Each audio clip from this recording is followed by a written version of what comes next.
When one content house went beyond pranks, dances, and gaming, they created something that left everyone stunned: the BOP House. A house where adult content is the main attraction, and the term BOP, once used to shame, is now a brand. But how did this group of OnlyFans models go from being under the radar to dominating social media in just a month? Let's dive into the unsettling truth behind the BOP House and its viral rise. Now, before we get too deep into what the BOP House is about, let's break down the term BOP for a moment. Originally, what BOP was a term used to describe someone who sleeps around, a person whose romantic or sexual history isn't exactly something to be proud of. It's a derogatory term meant to shame people for being promiscuous. It's not the kind of label anyone would want associated with their name, let alone their brand. But somehow the BOP House has taken this very term and turned it into something almost aspirational. They've made it their identity, and when you think about it, it's kind of crazy that they chose this name for a house full of OnlyFans models. Not only is it ironic, but it's a reflection of how far things have gone in influencer culture.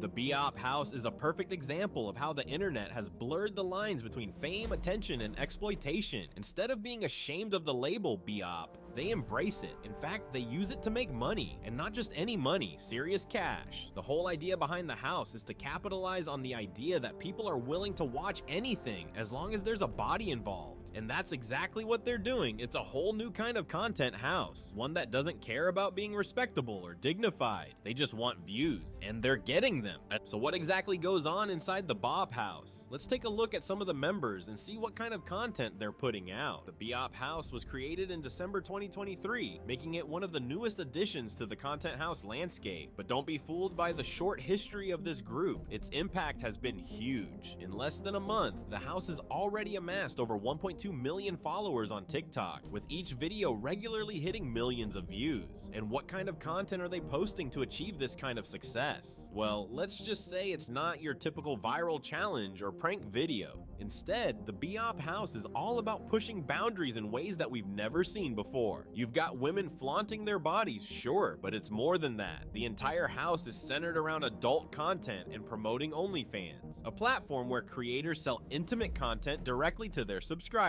This isn't your average influencer brand. It's one built on exploiting sexuality for views and dollars.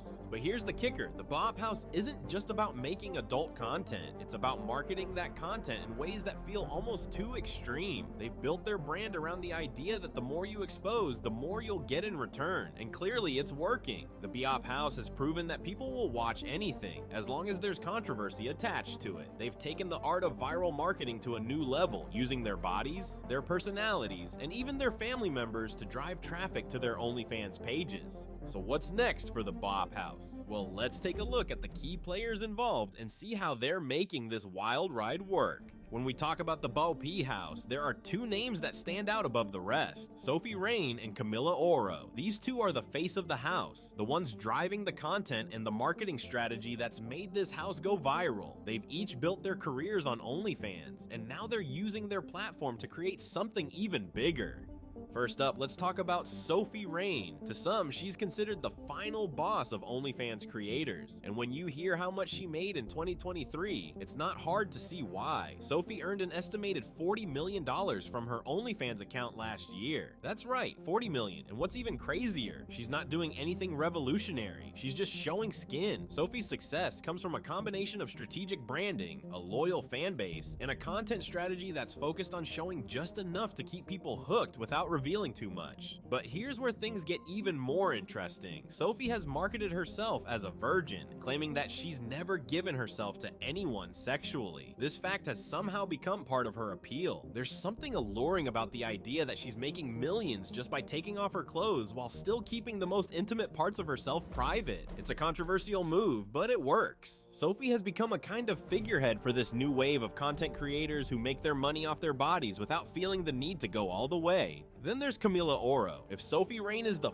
final boss of OnlyFans, Camilla is one of the rising stars. And her strategy, well, it's something straight out of a marketing textbook. Camilla isn't afraid to use her family in her content, including her younger brother. In one of her most talked about videos, she stages a fake argument with him, using his discomfort as a way to promote her OnlyFans account. The video blew up, and many people felt bad for her brother, not realizing that the whole thing was orchestrated for views. What's even more disturbing is the fact that she's she's using her underage brother to promote adult content. OnlyFans is an 18+ platform, so the idea that she's bringing her younger brother into this world raises some serious ethical questions. But Camila doesn't seem to care. She's fully aware that the more controversial the content, the more attention it gets. And let's face it, attention equals money. Together, Sophie and Camila are the driving forces behind the BOP House. They've made a brand out of exploiting their bodies, their personalities, and their family ties to rake in millions. But it's not just about the money. They've also tapped into something much darker. Their content is a reflection of how far influencers are willing to go to stay relevant in a world that values shock over substance. And it doesn't stop there. The BOP House has taken the idea of influencer marketing to a new low. Let's dive into the kind of content they're putting out there to keep their massive following hooked. The BOP House might be one of the most talked about content houses in recent history, but when it comes down to what they're actually producing, the answer might surprise you, or rather it might disappoint you. Because if we're being honest, the content coming out of this house isn't exactly groundbreaking. It's not revolutionary. In fact, it's pretty damn shallow. The BOP House's content revolves around one thing: selling sexuality. It's about showing as much skin as possible without crossing the line into outright nudity. These creators know exactly what works on platforms like TikTok: short, attention-grabbing videos that make people stop scrolling. The house has mastered the art of getting views by being as provocative as possible without stepping into explicit territory. But here's the problem: there's no real talent here, no personality, no substance. It's all about shock value. One of their most viral videos is of them playing the needle game, where they take turns hitting each other on the head with a needle and guessing who did it. It's childish, it's silly, and it's completely devoid of any real entertainment value. But that's the point. The more ridiculous the content, the more people will watch. And let's not even get started on their TikTok presence. The BOP House has gained over 1.2 million followers in a matter of weeks, and every single video they post seems to go viral. But here's the thing: are people actually enjoying this content, or are they just watching out of curiosity? The content itself doesn't require much skill or creativity. It's just there to sell a fantasy, to show bodies without showing too much. So what happens when the shock value starts to wear off? How do these influencers keep their audience engaged when there's nothing left to reveal? This is the trap they've fallen into. The BOP House might be huge now, but what's the next move? What happens when they've shown everything they've got? That's a question the house will eventually have to answer. This shallow approach to content isn't just about a few viral TikToks. It's part of a larger marketing strategy that's taking the internet by storm. But it's not without consequences. In just a few short months, the BOP House has managed to amass over 1.2 million followers on TikTok, with every single video they post going viral. But how did they achieve such staggering success so quickly? The answer lies in a mix of calculated strategy, shock value, and a deep understanding of what gets attention in today's social media landscape. When you take a closer look at their content, it becomes clear they know exactly what people are craving: provocative, attention-grabbing videos that stop people from scrolling. Whether it's flaunting their bodies or performing borderline shocking stunts, the BOP House thrives on creating content that makes you stop and say, "What am I watching?" It's not about quality or creativity, it's about making an impression, no matter how small or controversial. This formula works. Their ability to tap into viral trends and deliver shock content is what has turned the BOP House into a social media phenomenon. However, this success doesn't come without its consequences, especially in the broader context of the adult entertainment industry. The BOP House is part of a larger trend of creators leveraging their sexuality for financial gain, something that, in some cases, pushes the boundaries of what's acceptable. But is this pushing boundaries in a good way, or is it encouraging negative behavior like objectification and exploitation? The answer isn't so simple. On one hand, the BOP House has undeniably created a space where creators can monetize their bodies in ways they never could before. They've shown how much power social media platforms like TikTok and Instagram hold in promoting adult content without ever crossing into explicit territory.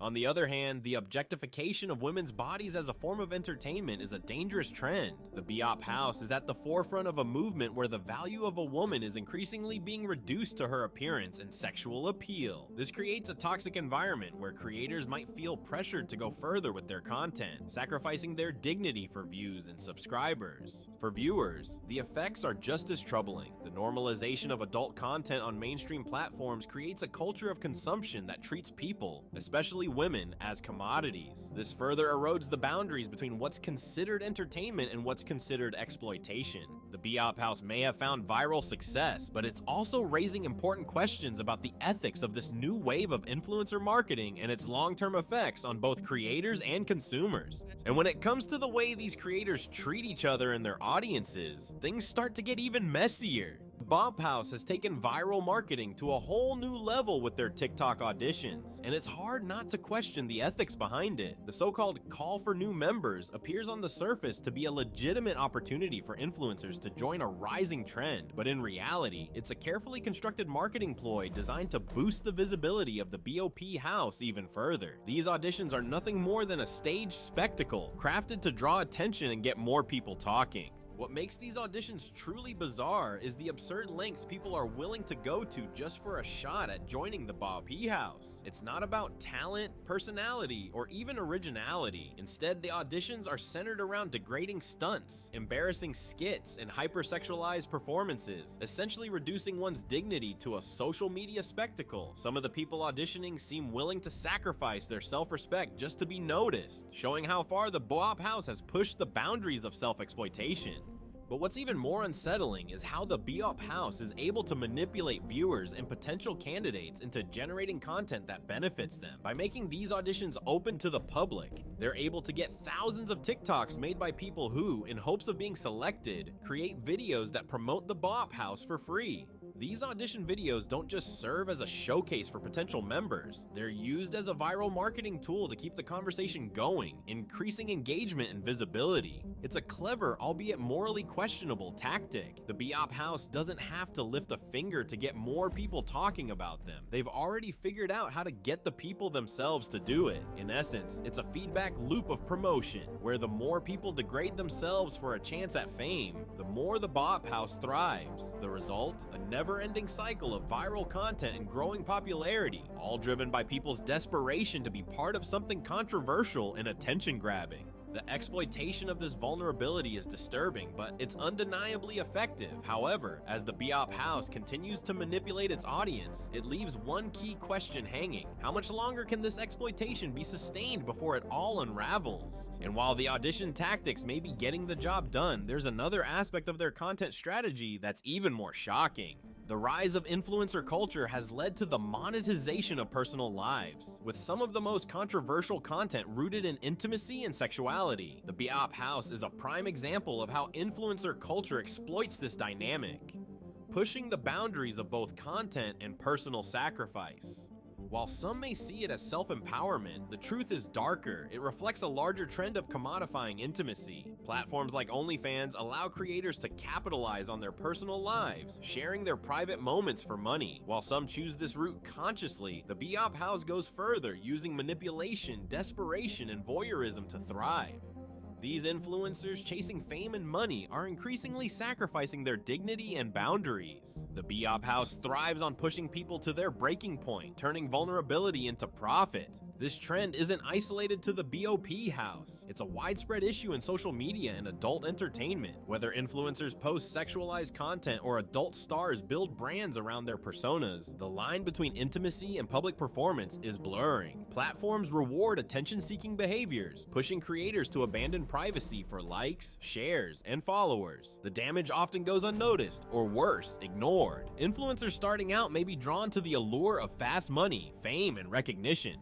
The moral questions run deeper. Are creators aware of the harm they're causing by selling their intimacy? Or are they simply capitalizing on a system fueled by desperation and voyeurism? The BOP House thrives on this very desperation. People are lured by the promise of easy money and fame, not realizing they're part of a cycle that devalues them and their audience. While the BOP House claims to offer empowerment, it's really offering a superficial escape, a way to numb the reality of its harmful foundations. And when the excitement fades and the followers move on, where does that leave these creators? Is this really the dream they signed up for? Or are they victims of a system that chews them up and spits them out?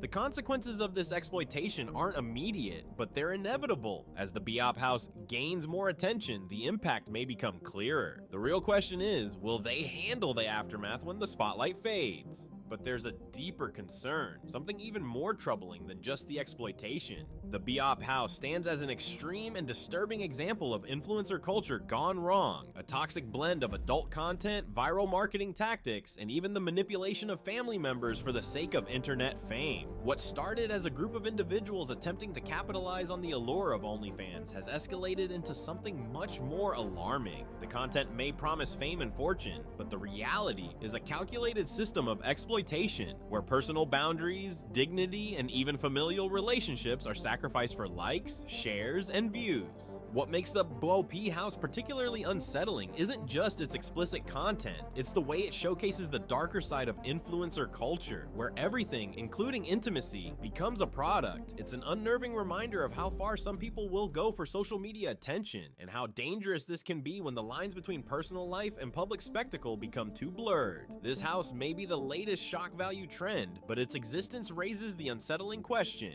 is this the future of online content creation? As content houses continue to evolve, will this become the new norm, or will the BOP House serve as a cautionary tale that fades into obscurity as quickly as it rose to fame? Regardless, the broader implications of this content culture are undeniable. We're forced to confront the uncomfortable reality that in the social media era, people are willing to go to extreme lengths for fame and fortune, no matter the cost. Before we mindlessly scroll through the next viral video or follow the next big trend, it's worth considering the consequences. What kind of content are we really supporting? And how much are we willing to accept the exploitation of others in the pursuit of likes and followers? The future of content creation may depend on it. If you thought this was crazy, you won't want to miss what happens in this next video.